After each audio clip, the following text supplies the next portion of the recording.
I watched Idiocracy years ago. I laughed. Then I forgot about it. But over the last few years, something has been bothering me. Every time I hear someone say AI will make work optional, every time I see people spending entire days scrolling, every time I think about universal basic income, I keep coming back to the same movie. Welcome to this explainer. If you are someone who truly cares about our future and doesn't just blindly celebrate every new tech innovation without pausing to think about the side effects, well, you're definitely not alone. Today, we're exploring the automation paradox.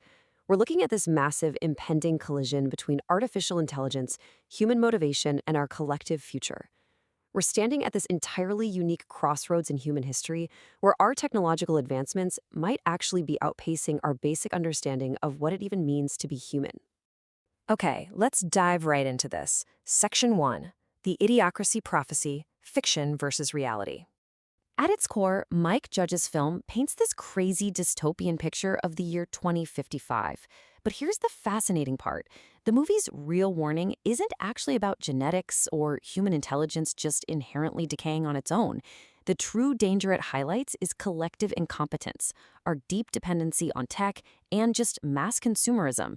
In the film, characters rely on technology purely for convenience rather than actual knowledge, and this giant corporate energy drink called Brondo basically holds the global economy hostage.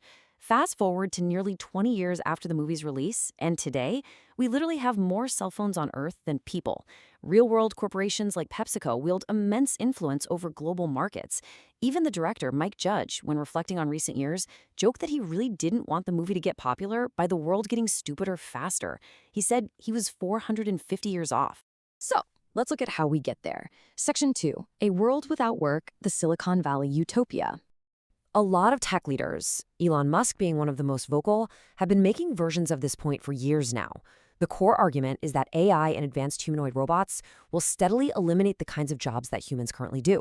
Musk's perspective is that a universal basic income, or even a universal high income, will become absolutely necessary as an economic stabilizer, and that eventually this leads to a future where production is so fully automated that money scarcely even matters anymore.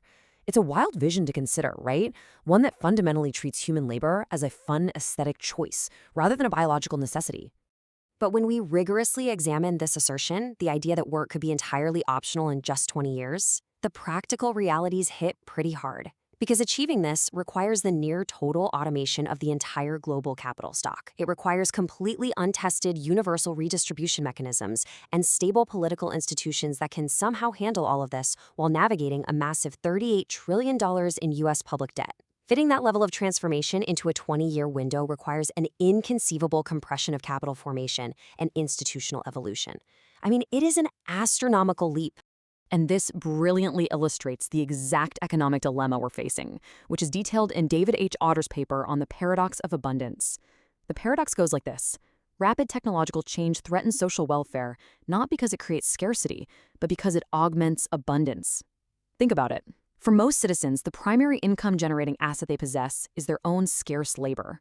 If advanced AI acts as this cheap, abundant capital that perfectly substitutes expensive human labor, society as a whole gets much wealthier, but the individuals who only own their labor, and not the capital, will find it incredibly challenging to make a living.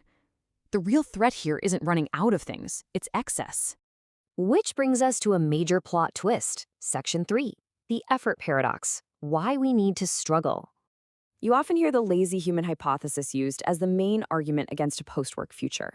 This fear that free money will just create mass idleness. But empirical data actually proves this wrong. When you look at universal basic income pilot outcomes from Finland, Kenya, and Stockton, California, an entirely different picture emerges. When given unconditional cash, people didn't just stay home and play video games all day. Labor participation remained completely neutral or actually became positive. In Kenya, guaranteed income empowered individuals to transition away from wage labor to more productive self-employment, like starting their own businesses. Across the board, these trials drastically increased psychological well-being.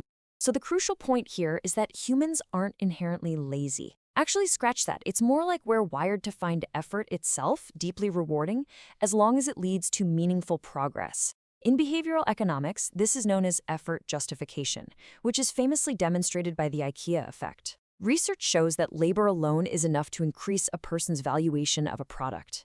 If you build a table yourself or cook a meal from scratch, you value it significantly more than its objective retail price simply because you put the effort in.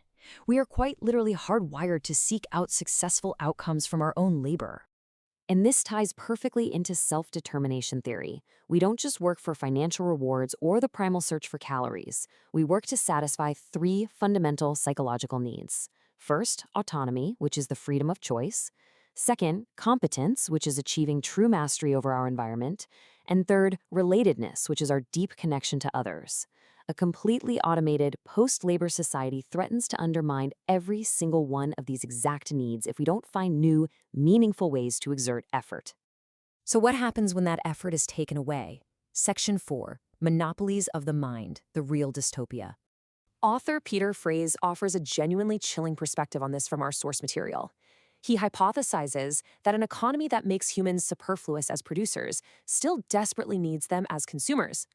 Think about it. If everything is automated, there's no economic incentive to teach people how things actually work anymore. Instead, highly automated capitalism might just reproduce itself by intentionally producing stupidity and delusions in the population. It keeps them docile enough to simply consume products they don't actually need, literally just like the characters in the movie mindlessly drinking Brando. And the scary part? This isn't just theory. It is happening right now, through the attention economy. Tech platforms treat human focus as a scarce commodity to be harvested. They use algorithmic extraction, pulling massive volumes of our data to feed us micro-targeted programmatic ads. But more concerningly, platforms use intermittent variable reinforcement. Those are the exact same psychological hooks used in casino slot machines, and they're used to keep users trapped in endless engagement loops. Our attention is constantly being pulled away from deep, meaningful exertion and toward fragmented, high-stimulation content. A report from the Denny Center at Georgetown Law, neutrally but starkly, warns against this specific phenomenon. They call it attentional intrusion. They argue that without intervention, dominant tech platforms risk becoming literal monopolies of the mind. This constant barrage degrades our cognitive autonomy, which is our very capacity to consciously direct our own focus. This erosion of our authentic identity doesn't just harm individual mental health. It fundamentally destabilizes the informed citizenship and the rational public discourse that we absolutely need for a healthy democratic society. Look at it from an evolutionary standpoint. We are facing a severe mismatch. For 300,000 years, human intelligence was maintained by the harsh pressures of survival. If artificial intelligence and robotics completely eliminate what we call the mills of necessity, that need to understand and interact with the physical world just to survive, our decision-making capacity can actually degrade. Without purposeful exertion and cognitive effort, surviving entirely on automated convenience leads to profound cognitive atrophy. It's a case of use it or lose it. Let's move to our final point and see how this all builds together. Section 5, Choosing Our Future, the Crossroads. If our sense of meaning remains permanently coupled with the struggle for survival, total automation will inevitably lead to nihilism. But if we can decouple our search for meaning from the simple need for calories, well, then we have an incredible opportunity. We must relocate human effort to what some call the collaborative commons, the intentional pursuit of art, deep scientific mastery, community building, and personal growth. Much like the concept of the thinker statue, we have to proactively choose deep thought and exertion over passive consumption to prevent an era of automated decline. So, what does this all mean for us? Here is the ultimate question we must ask ourselves. As we push further into this age of abundance, will we engineer a social contract that actively values the resistance premium of human effort? Will we use our new freedom to truly elevate human potential? Or will we simply take the path of least resistance? Outsource our minds and our decisions to algorithms, and become passive, perfectly targeted consumers in our own future. The choice, at least for now, is absolutely ours. Thank you so much for joining me for this explainer. Keep thinking deeply, and I'll see you next time.